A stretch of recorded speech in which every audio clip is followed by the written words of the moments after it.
So Jeff and I were in a relationship for a very long time. And you think you know someone, you stay together, you have your ups and downs, you have children, but then things start to change. And personalities start to change, behaviors start to change, and that's when I realized that Jeff had mental health problems. And he was seeing things and he was saying things that were not in the norm. And my first priority was the safety of my children. Could not have him around doing strange things or saying strange things in front of my children. And, things started to get a little physical, well, more than physical, and I had to leave. And fortunate enough, my mom saw a little bit of the signs, or I would not be here today. There's nothing like leaving abruptly and throwing video movies out the window so that when you move, your children will be occupied with watching 101 Dalmatians instead of hearing phone calls of why I'm not back at the house with him. So fortunate for me, after I left Jeff, I was able to go back home, and I was welcomed back home with my two children, Jeremy and Elaine. So that meant a bigger household. My grandparents, my mom, Dorothy, me, and my two children.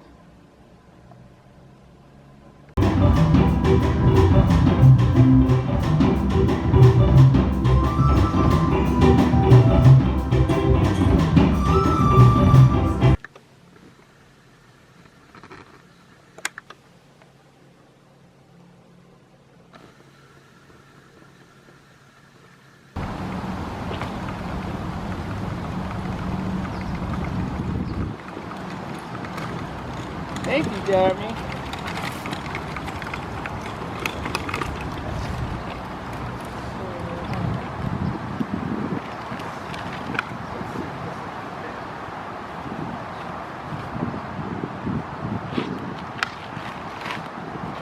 You might want to get the bigger stuff out first. Oh, yeah.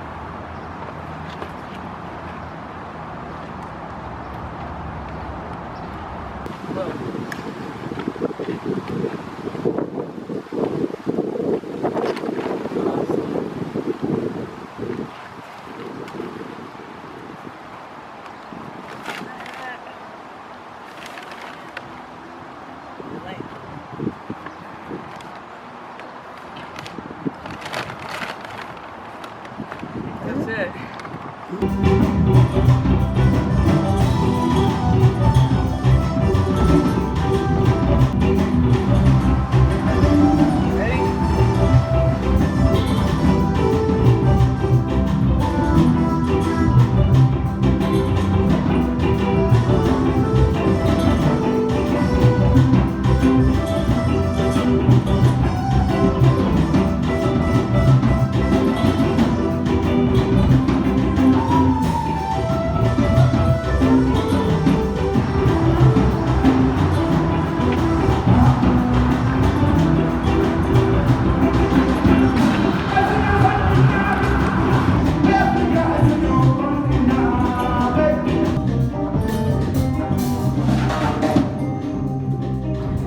All this time, I've been looking for words for certain difficult women because they aren't able to speak for themselves, and now the Clinton Foundation has come up with a brilliant campaign. They decided for International Women's Day, through digital magic, to erase women on the cover of Condé Nast, posters, billboards, those figures replaced by empty space because women haven't achieved gender equity as noted on a website, notthere.org. And they're right, we haven't.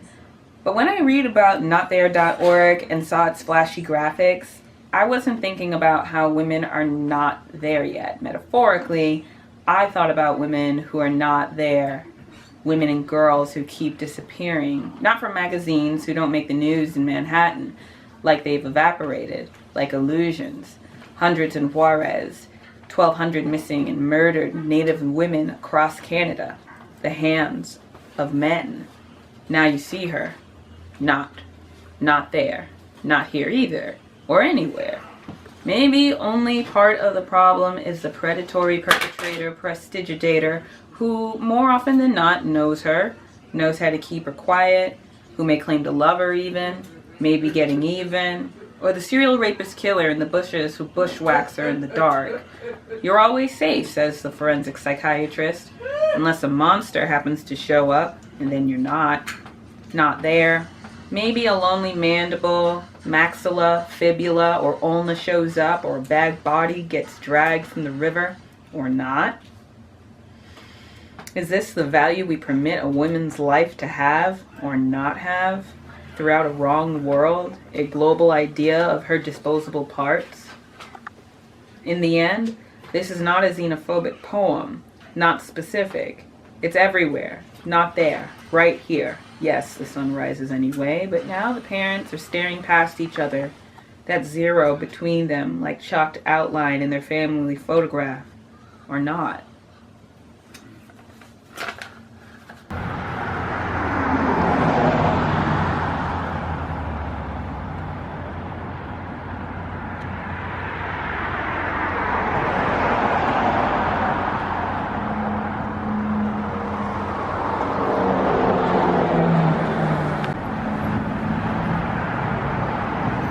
I'm waiting for the bus in the cold near the police station to go to class at 7 p.m. I'm bundled up and have my hoodie on to shield me from the cold. The canine unit comes out of the parking lot and stops at the red light. The dog is already barking at me. What did the officer tell him to bark at me? This went on for the entire semester. I heard 75% to 95% of police officers join the academy because they were bullied at some time in their youth. Or is it the other way around? I was bullied all my life. But you don't see me shooting unarmed people at point blank range.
Working, we had the tendency to help people.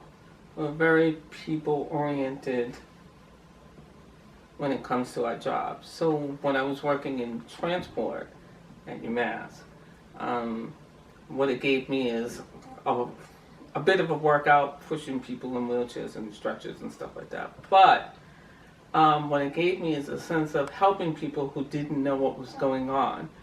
The patients would be like, well, where am I going?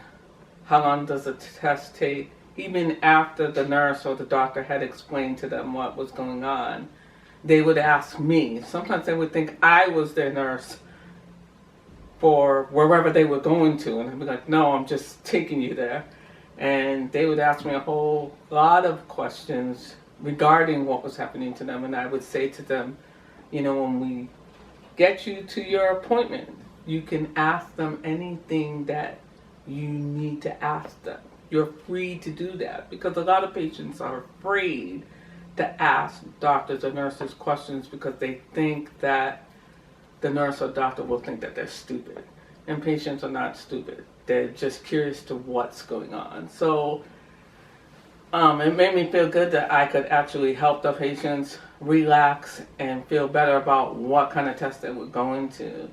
And so, and I get that from my mom, because my mom liked helping people who would come along at her job, trying to figure out what was happening, where they needed to go, and why they needed to get the stuff that they needed to get. And I think that's important with helping people. However, after that job, you know, it gave me a lot of workout. It's been harder to lose the weight and move around like I used to, because I'm used to moving around all the time and pushing people. It's made it difficult now that I'm not working to do all those functional things because of my eye problems.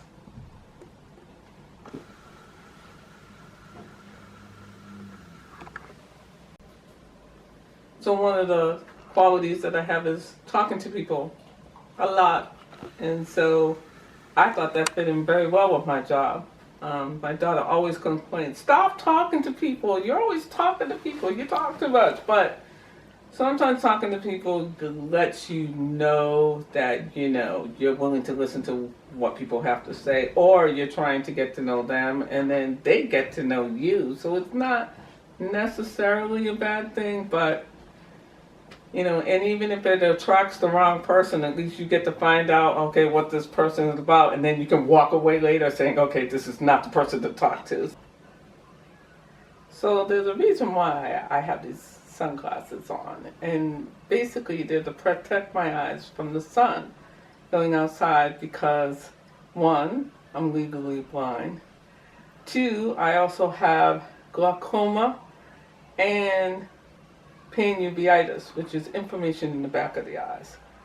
Unfortunately, the reason why, or one of the reasons why I have this, is because it's hereditary, and it comes from my grandmother's side of the family, who's had eye problems for years but did not talk about it. One person who has had the same problem as I have, which is the cornea deteriorating, is one of my great aunts who had a cornea transplant that didn't go well. I myself have had a cornea transplant about 1.5 years ago, and now that has failed. Interesting. Knowing your family's health history background can help you in the future. And unfortunately, a lot of people do not talk about their health problems, and were brought up in a society or a genre that just didn't talk about those things. They were more like, oh, you don't talk about that. You don't say that. You don't want people to know. Which can create a problem for people in the future when they find out that they have a disease, but they have no record or background of what their mother, their father, aunts, uncles may have had, which could mean it's hereditary, and that is the reason why you have the medical problem. In addition to my eye problems, I wear 3 different pairs of glasses. Reading glasses, distance glasses, and of course these glasses. And then I have another pair that's darker for the glaucoma. Depending on how the weather is outside, I get to pick and choose which ones will accommodate my viewing perception. Emergency glaucoma surgery left me with 10% viewing of my left eye, which is tunnel vision. The right side of my eye is blurry on the outside, but can see on, straight. But right now I have a cornea transplant failure, so it's pretty much blurry. And so after many attempts to try and clear most of my problems, I've had altogether 8 surgeries, including laser surgeries. So I'm pretty much legally blind, pretty much out of work. I'm a trooper. And I'm still getting up in the morning like I always do to do the best that I can to get around.